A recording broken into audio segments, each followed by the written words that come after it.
Hey, I think we got a real chance to beat the Detroit Lions. The Lions.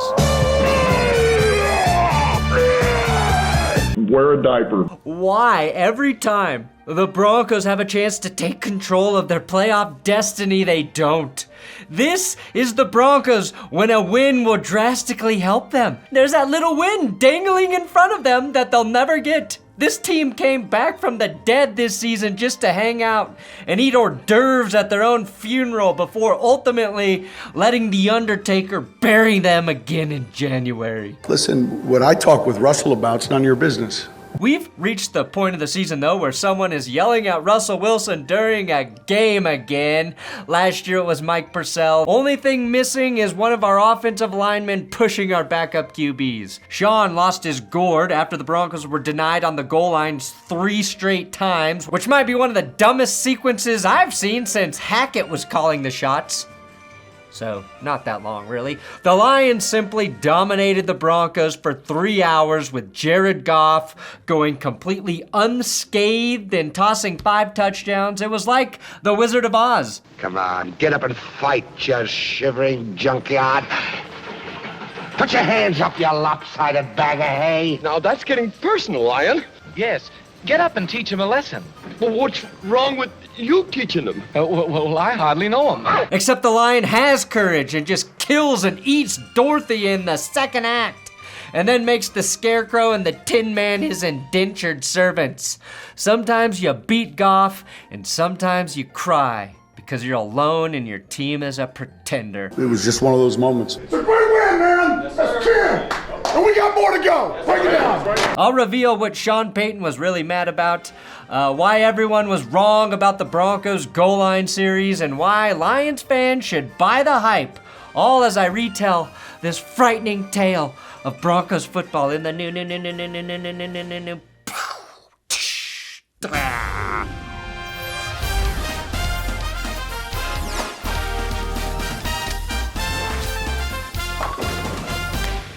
If you're hating football here in December, subscribe. Lions fans, I got shirts for you, link below. The Nobody Beats Goff shirt and the kneecap biter. They're cute. Link below. Also, a great way to support this channel, my coffee company, BenchwarmerBrew.com. I've got great coffee in clever marketing bags, but the beans are delicious. BenchwarmerBrew.com. The cheapest way to get my coffee is by signing up for the subscription service. Shipping's expensive, beans are expensive, so that's how you get the best deal possible. The Lions may have scored 42 points, but none of those points came in the first quarter, so I had hope for a second. Here's something we only heard once in this game. Good pressure and good coverage, better yet, by the Denver Bronco defense. Good. One good play on defense. Cool. The most soul-sucking, back-breaking plays, though, came on the Broncos' first offensive drive. Denver did the impossible. Russell Wilson hit Jerry Jeudy, get this, in the middle of the field, and get this, Jeudy caught it on a crossing route. Seeing Russell Wilson throw to the middle of the field is like seeing a shooting star. You don't know when it'll happen, but appreciate it because it's beautiful and fleeting. We also had an even rarer Marvin Mims sighting, and then in all too predictable fashion, a play broke down and Russ coughed up the football in the Russ zone, where only amazing or terrible things happen, nothing in between. Proving once again, pre-game prayer does not work. Now that was Isaiah Buggs on the recovery and return, and Quinn Miners actually on the tackle. That might be the heaviest combined run and tackle this season. That's a combined 655 pounds of beef on beef action.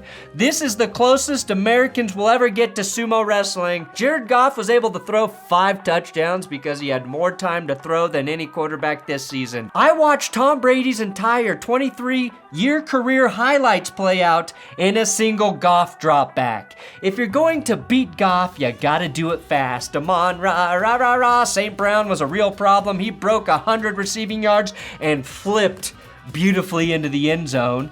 And that was the moment I learned Lions can indeed fly. They're not just kings of the jungle, they're kings of the air. So you better watch the fuck out, Eagles and Ravens, if you play them in the postseason. Sam Laporta pottied all over the Broncos in the red zone. Not one, not 2, but 3 wet shits through the porta potty all over the Broncos in the end zone. The best rookie tight end the NFL has seen since Gronk. Yeah, he now has 9 touchdowns this season. Jahmyr Gibbs nearly took a screen pass to the house, and then later in the game took this pitch to the house. That house was actually a barn full of horses that the Lions set on fire. So, as I've said before, nobody beats Goff. If you want nobody to continue beating Goff Detroit, you should probably get those shirts I mentioned, link below. The best part about not beating Goff, though, is you do not need to Wear a diaper. But I do. I need one because my team shit the bed. The Lions get 10 wins for the first time since 2014. Jared Goff went 16-18 somewhere in the midst of throwing those 5 TDs, something he hasn't done since week 14 of 2018. This game also proved Peyton Manning is actually the GOAT. He took the Broncos to 2 Super Bowls and then screwed the Broncos by breaking the curse of Bobby Lane with Jeff Daniels. Google curse breaking spell and you'll come up with this. Why couldn't you have waited 1 more week to do that, Peyton? Is there a bathtub in the end zone of Ford Field? Am I on drugs? I don't think so, Jeff, but I wish I were. I wish I were on all of them right now. One thing that kept popping up on Twitter, though, was that the Lions supposedly trolled Russell Wilson in the pregame by playing Future songs during warm-ups. The Lions have been bad for so long, they don't even know how to troll correctly. It's like if you followed Angelina Jolie around playing the Friends theme song.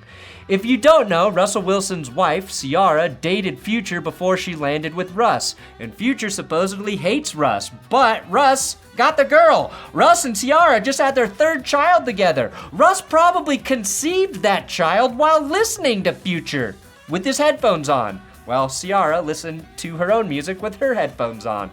That's how I imagine them making sweet love. And unlike Marty McFly, she's never going back to the future. And never forget, Russ actually predicted the future. I told somebody that that's the girl I wanted to be with before I ever met her. Is when you saw her or she was, before, you hadn't met her? Before I met her, I was like, I'm probably gonna end up with Sierra. If you want to troll Russell Wilson, just play audible sounds of Pete Carroll chewing gum. That would have got to him. Now, before I really start complaining, let me be very clear, okay? The Broncos got outplayed by the Lions. Detroit had a better game plan, had executed more effectively on literally every level, except for their head coach yelling at their quarterback in public. Dan Campbell didn't yell at Goff once. The Broncos couldn't block for shit. Their run game was terrible, just 83 rushing yards. And if that doesn't work, Russ doesn't work. Again, if you want to beat Goff, you have to unzip their pants and edge Penei Sewell first, and that wasn't happening. The Broncos' run defense was somehow even worse, giving up 185 yards on the ground, 100 to Jahmyr Gibbs, just his second 100-yard game of the season, and the secondary ran zone for some god-awful reason and just got diced up. Even if the Broncos didn't get effed by the refs, even if Russ doesn't fumble when they're driving, the Broncos still lose this game, okay? The dirty Denver D fell into a lion pit and got manhandled. It's ironic that Dan Campbell said that Sean Payton was going to come in there and try and embarrass him because we were the ones that had 3 toes and 1 ass cheek. Matter if you have 1 ass cheek and 3 toes, I will beat your ass. That said, the play that really bothers me was this helmet-to-helmet hit on Adam Troutman that was not penalized. This would have been a first down for the Broncos and may have led to Denver drawing first blood. You might recall Broncos safety Kareem Jackson has been fined roughly $100,000 this year and is serving a 4-game suspension for hits far less egregious than this. Just make the right calls, officials. That's all we're asking for. Again, does this change the game? No, but maybe it shakes out a little bit differently.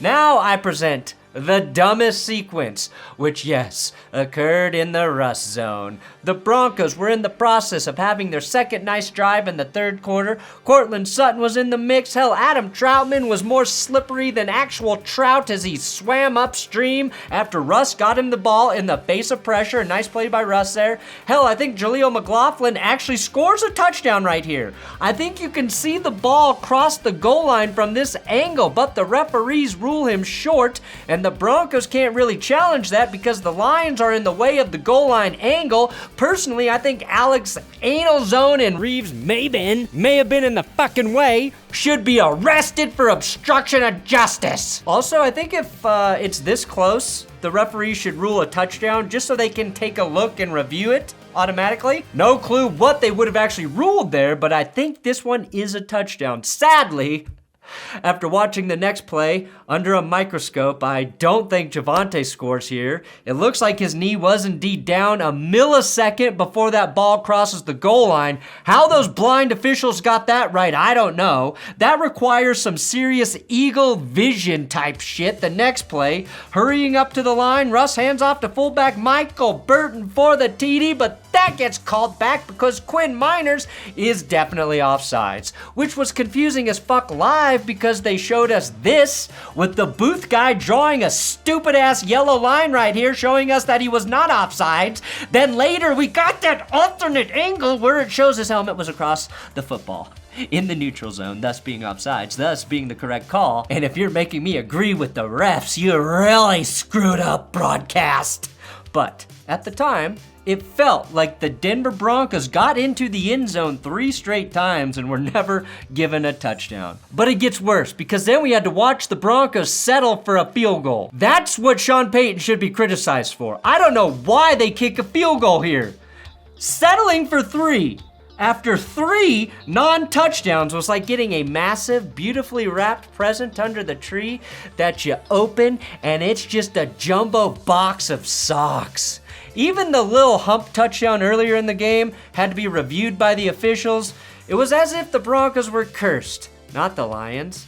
Like the end zone had some sort of magical force field denying them as they edged ever so closely to scoring. 3 hours of rubbing, but no beating Goff for the Broncos. Sean Payton deserves the blame for that sequence. Quinn Miners deserves blame for that sequence. I don't think Russ does for that sequence. He deserves blame for other stuff in the game that went wrong, which is why it was a weird time to see Sean Payton go off on Russell Wilson. Now, Sean Payton, after the game, was not happy, obviously, and he did explain why he was mad not at Russell Wilson, sort of. The frustrating part of the sequence was the next run. So we'll leave it at that. Did you want Russell to wait so that you could? No, I said the frustrating part of the sequence was the next play to Burton where we scored. You were animated on the sideline. I was upset about the call. That's all. Simple. Then you were. That's it. When you got on Russell, it looked like you yelled at Russell. No, I was upset at the call. What he said to Russ is none of our business. He was clearly unhappy with Russ. I don't know if it was the sequence there or something earlier in the drive, but what he said, I think, is a little savvy. He said the frustrating part of the sequence was the next run. I think that is Sean saying the refs fucked the Broncos with the penalty. Sean hates NFL officials as much as the fans, if not more. And to me, this is him avoiding getting fined by the NFL. He saw Andy Reid and Patty Mahomes pay the piper for their criticisms of the officiating. And just like those two, had he gone off on the officials, he would be a little less wealthy today. I said the frustrating part of the sequence was the next play to Burton where we scored. I was upset about the call. Why was he mad at Russell Wilson there? I don't know. Maybe it was because he wanted more time to decide if they should challenge the play. Maybe he had a better play called that Russ didn't run. Maybe he thought rushing up to the line is why Quinn Miners lined up offsides. And again, maybe it was something from earlier in the drive. Maybe, though, he loves Future. And he hates the fact that he can't play Future in his locker room. That series, though, is what I fear is a foreshadowing of the rest of the season. The Broncos will be this close to getting into the playoffs, but definitely won't. Thanks for watching the new worst game ever. We did 3 new worst game evers this week because football was that bizarre, that crazy. Come back tomorrow for winners and losers. Thank you guys for watching.